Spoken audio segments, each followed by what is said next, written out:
Tapos mga kababayan, pag sinabi, oo, tama, si Marcos, imbis na linisin niya yung pangalan niya, sigurado mag-extend yan, hindi yan aalis pag tapos na yung kanyang termino. Papalakpakan pa yung mga gago. Ganun pa. Woo! Gaganon pa. Diba? Pero hindi nila naiintindihan yung sinasabi. Kung kayo po may utak, sasabihin nyo, teka lang, sabi niya, si Tambaloslos ang may hawak ng Pinas. Sabi niya, dinidiktahan si BBM ng asawa niya. Eh, paano naging diktador si BBM kung siya ay nagtatago sa lawal ng asawa, sa saya? At kung si Speaker Martin ang may hawak ng Pinas? Diba doon palang malalaman mo na ginagago tayo ng matandang to ah? Diba? Nagets nyo na, mga kababayan. O baka hindi nyo pa rin naiintindihan. Yung mga, sa bagay, yung mga hindi nakakaintindi dyan, yan yung mga panauhing pantanga dito. Diba? Sabi ni Jenny Ramos, certified mangmang kasi ang mga DD shits. Ako nga mga kababayan, nalaman ko lang yan kanina. At syempre, dahil sa binitawan kong statement na yan, ito, mukhang ngayon mukhang may naglilinis. Mukhang may naglilinis ngayon ng pangalan. Sino naman, Chipo, yung naglilinis ng pangalan? Mukhang nililinis po ang pangalan ngayon nitong si Cheese Escudero. Alam naman natin na itong si Cheese Escudero, mga kababayan, ay talagang agreeing-agree o disagreeing-disagree sa gagawing impeachment trial. Ngayon, nagulat ako. Yung content ko, habang tayo po ay nagla-live ngayon, nakita ko ito sa Impact Leadership. Ang sagot dito ni Cheese Escudero, kinampihan tayo. Salamat sa nag-message ha. Sabi, sir, may kakampi ka na. Ang galing mo naman. Nakuha mo agad yun. Sabay send sa akin. Sabi dito, I do not agree and I do not subscribe to his accusations at all. When their accusations that PBBM was a weak leader, who was not in control, did not fly. Now that they are accusing him of the exact opposite and now supposedly has dictatorial tendencies. It is not only inconsistent but also irrational and untrue. Banat boy, kambal.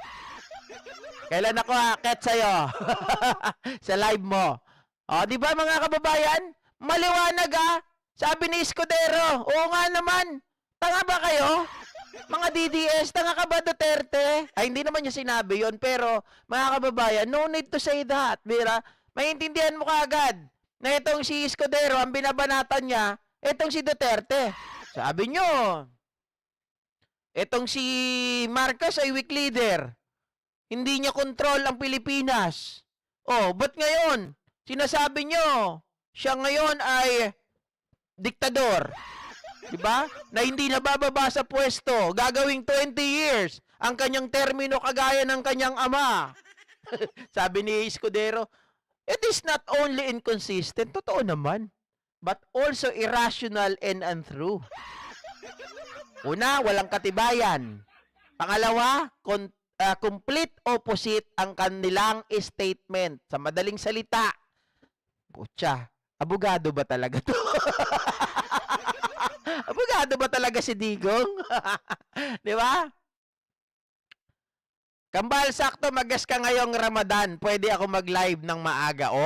Sakto yan. Sakto yan. Ayos yan. Basta maaga ha. Huwag madaling araw. Pang madaling araw ka eh.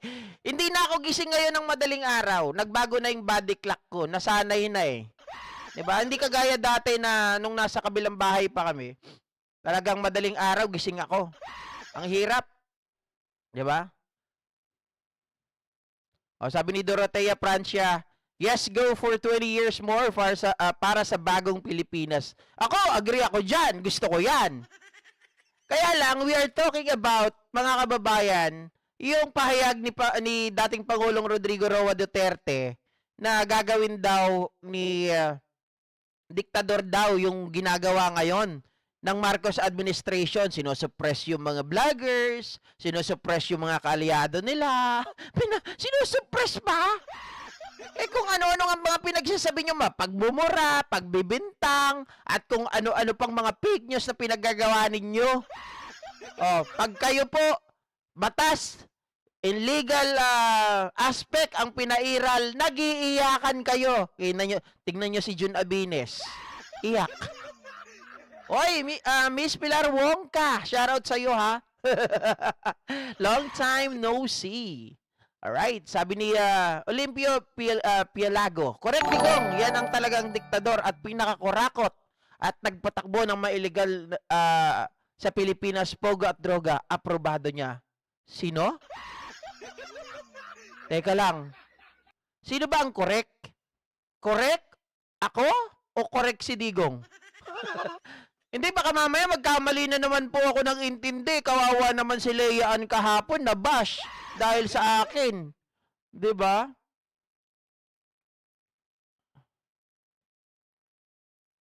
Robbie Ong, I thought you are bro. Okay. Sabi nga ni Idol, kalbo, di magkasundo,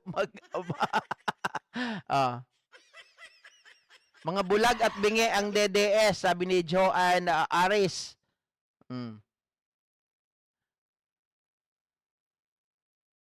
Teka, baka bangag din ako. Ay, tamang hinala ka lang po. Nasaan po ang ebidensya mo? Sabi ni Atty. Claire Castro. Hindi, ang totoong bangag, si Digong po yun. Di ba, Ma'am Eva Hernandez? Si Digong ang bangag kasi tamang hinala. Hindi po ako. Siya nagsabi nun eh. Oh. Agree din akong kung mag-martial law para maputulan ng dila. Hindi po, mga kababayan. Ang pagdideklara po ng martial law hindi basta-basta. Tandaan niyo po, ang una po element para ikaw po ay magdeklara ng martial law pag sobrang gulo na ng isang bansa na hindi na po kayang kontrolin ng ating tawag dito, ng ating kapulisan. Okay? So, magdideklara na po ng martial law. Yun po yun. Pero kapag alam natin na ito po ay doable pa, kayang ayusin, gamitin ang proseso ng batas, may due process, hindi po tayo basta-basta makakapagdeklara ng martial law. Unless, mga kababayan, itong mga ito ay gumamit na ng dahas. 'Di ba? Nagkakaroon na ng mga araw-araw na pagpatay o kaya naman ay gumagamit na sila ng kanilang mga sandata, tinatakot na nila ang mga Pilipino, 'di ba? Yun po, maaring pumasok tayo sa martial law. Pero pag yung ngayon, alam ko, sabi ko nga sa inyo, that is still a doable. Our administration can still manage to what is happening now, mga kababayan. GP, yan ang last resort ng mga talo ng DDS. Itatanong sa'yo kung bangag ka. Okay lang yan. Tanong nila ng itanong. Wala silang ebidensya. Mga kababayan, ito nga lang sagot ko dyan eh. Sabi nila si BBM ay bangag. 'Di ba? Sabi ko lang sa kanila, paano pa mabubuhay ang isang tao na iisa lang ang kidney tapos magsasyabu pa? O sabihin natin magko-cocaine. Ako naman, pag sinabi nilang bangag, kung bangag ako, bakit pa ako kukuhanan ng dugo ng hospital para makapag-donate every 6 months? 'Di ba pag ikaw ay may droga sa katawan, mga kababayan, makikita at makikita 'yan. Oh, bakit every 6 months ako po ay nagpapakuha ng dugo? Ito po ay ibinibigay natin, dinodonate natin. Pero nung college ako, nagpapabayad ako. Ginagawa kong baon 'yan dati. 'Di ba? Hindi, doon sa blood bank, totoo naman, hindi ko kinakahiya. Talagang walang-wala kami noon eh. 'Di ba? Para lang makatawid, para lang makapag-aral. Mga kababayan, may pangbaon, may pambili ng project. Ginagawa ko dati 'yun. Hindi ko 'yun kinakahiya. Oh. Alam din ng misis ko, 'di ba?